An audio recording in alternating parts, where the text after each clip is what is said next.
Hey, this is Laila K from Sonic Boom 6. You are watching BandApp TV.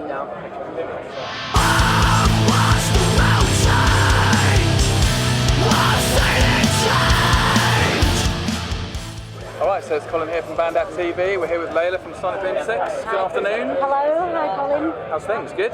Yeah, good. I was here all day yesterday. You were indeed. Working with BandApp TV. And I've come back today. We're playing at 4:30 on the lock-up stage. So what can fans expect from your show today? You're known for being amazing live. Oh, thank you. We'll be even more amazing. We'll be, we're going to throw in, we've kind of made the set quite festival orientated, so we're going to play a nice mixture of old and new rather than concentrating on the new stuff. Sure. Just so that everyone can get involved. Happy days. And you've kind of played Reading quite a few times now. Yes. So what does it mean to you? Well, Reading, it was the first festival I came to when I was a kid, before there was Reading and Leeds. Yeah. And I was saying last night, I managed to get to watch Green Day from the side of the stage. Wow. And it was a closed stage. It was amazing. And I looked over at the crowd, and I remember when I was 14, me, Barney, and our drummer Neil came to Reading Festival. I had no money. Barney's parents had to pay for me. And I was in the crowd watching Green Day headline. And then I kind of stood there last night and looked at the crowd, and I had this sort of I felt a bit sick and a bit dizzy, and I was like, oh my God, look how far I've come. Seriously, just this wave of emotion hit me, and I was like, that was me, when I was 14, watching Green Day, and I am that far away from Green Day now. Yeah. And I was just like, why has this happened? I have no idea, but I am one lucky, happy individual. That's lovely, that's really sweet. So obviously you've been around yesterday and stuff. Who did you check out, and who are you checking out today if you get the chance to? Yesterday I managed to watch a bit of Frank Turner, System of a Down, ran all the way to the lock-up stage, which has been moved, so I was stood outside the dance stage waiting for RX Bandits. Yeah. And then someone came on and it wasn't RX Bandits, so I had to run even more. Watched RX Bandits, watched a bit of Alkaline Trio. For me, I did quite well, because normally I have good intentions. I get to a festival, then I see someone I know, I sit with them all day drinking cups of tea, and then I go, oh, is that Queens of the Stone Age? Oh well, we can hear them. But no, I really made an effort, and then I watched Green Day last night, and I was just like, I was saying to my friend, Green Day was I felt like I was watching a musical or something, not in a bad way. They were so professional and just so entertaining. Yeah, well, they've done it quite, they're not new, are they, I suppose? So they really know how to do a big stage. They've really got a lot of thought and work and sort of, behind their set, and I just thought they'd just rock up, the three of them, and play dookie, but no, it was really good. Awesome. So, your last album kind of went a bit electronica and all that kind of thing, went off in a bit of a different direction. Is that the way you guys are seeing yourselves moving forward in the future? How have your old fans kind of coped with that? The old fans kind of expected it, I think, because we've not had much of a backlash.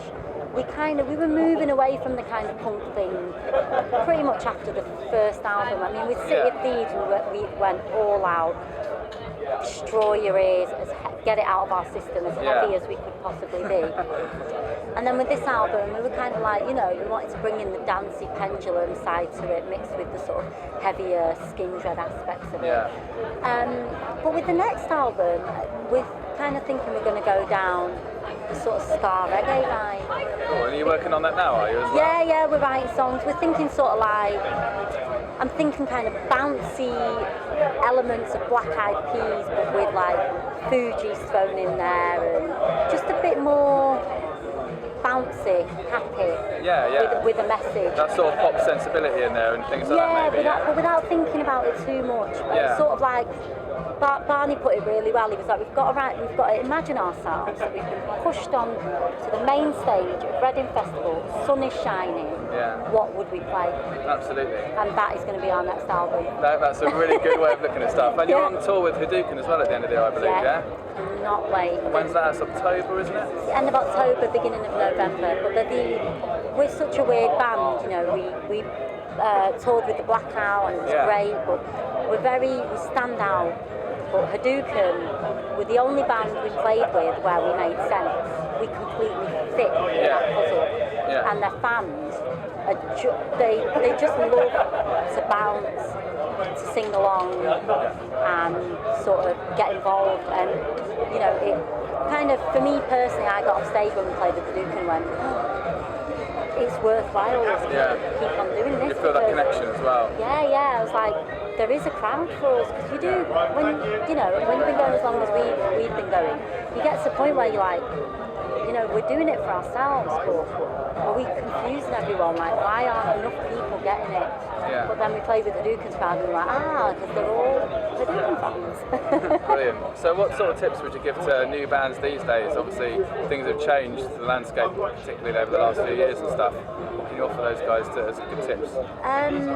Work hard and don't work, like, try and master your craft. Like, there's always time to practice, rehearse, work on what you're good at, you know. And I'm not fishing for compliments at all, but when I started I couldn't sing. I didn't know what to do, and years of doing gigs and trying to better myself, I've got to this stage where I feel like I'm only 50% there. Yeah. And, you know, every day I wake up and I think, how can I do something that's going to make me better? Even if it's not band related, if it's something like trying to learn how something works or something, just got to work hard and don't expect everything to be handed to you. We did early on. I got a massive chip on my shoulder, turned into a bit of a diva for about a year or so, and then I was like, well, you know what? I don't deserve it. You've got to earn it, and you've got to write good songs. That's really honest. So thank you for that, and thanks for your time, Laila. Oh, thank you. Much indeed.